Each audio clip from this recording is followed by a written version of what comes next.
Good morning friends, কি খবৰ আপোনালোকৰ? মোৰ ভালে বাৰু। আজি ৰাতিপুৱা টিফিন আৰু ব্ৰেকফাষ্ট কি বনালোঁ তাকে আপোনালোকৰ লগত শ্বেয়াৰ কৰি ওলাইছোঁ। চাওকচোন, চিৰা কেইটামান ধুনীয়াকৈ ধুই চালনীখনত থৈ দিলোঁ, এতিয়া ঝৰঝৰীয়া হৈ যাব। ইফালে কাটি লৈছোঁ, ৰুকি লৈছোঁ মই গাজৰ আৰু আদা, পিঁয়াজ আৰু কেপচিকামো লৈছোঁ এটা।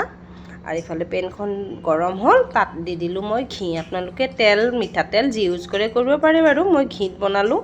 ঘিখিনি গৰম হৈ আহিছে, তাত দি দিলোঁ সৰিয়হ। ফুটিবৰ কাৰণে মই পটাপট ঢাকনখন দি দিলোঁ, নহ'লে সৰিয়হকেইটা গোটেই মাটিতে পৰিব, ওলাই যাব যে। তাৰপাছত ধুনীয়াকৈ সৰিয়হকেইটা ফুটাৰ পাছত দি দিলোঁ পিঁয়াজ, কুটি থোৱা সেয়া আদা, নৰসিংহ পাত কেইটামান দি অকণমান লাৰি চাৰি এই যে মই চব্জিখিনি মানে ভেজিটেবলখিনি থৈছিলোঁ সেইখিনিও দি দিলোঁ। তাৰপাছত তাত দি দিলোঁ অকণমান নিমখ, অকণমান চেনি আৰু অকণমান হালধি। বাকী একো মছলা ইউজ নকৰোঁ। ৰাতিপুৱা যিহেতু ব্ৰেকফাষ্ট বা টিফিন বনাওঁ, একদম প্লেইনে হ'ব লাগে।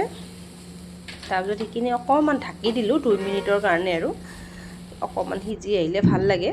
তাৰপাছত চিৰাখিনি ঢালি দিলোঁ আৰু ধুনীয়াকৈ লৰাই, একদম ধুনীয়াকৈ লৰাইছোঁ যেন গোটেইখিনি চিৰাৰ লগত লাগি যায়, মছলাখিনি বা ভেজিটেবলখিনি। তাৰপাছত দি দিলোঁ কাটি থোৱা ধনিয়া পাত। ৰাতিপুৱা টিফিনো ৰেডি হৈ গ'ল আৰু ব্ৰেকফাষ্টো ৰেডি হৈ গ'ল একেলগে। এয়া মাইনাৰটো ৰেডি কৰিলোঁ মই, এইটোৱে আপোনালোকৰ লগত শ্বেয়াৰ কৰিলোঁ। ভাল লাগিলে লাইক কমেণ্ট কৰি দিব। Bye bye.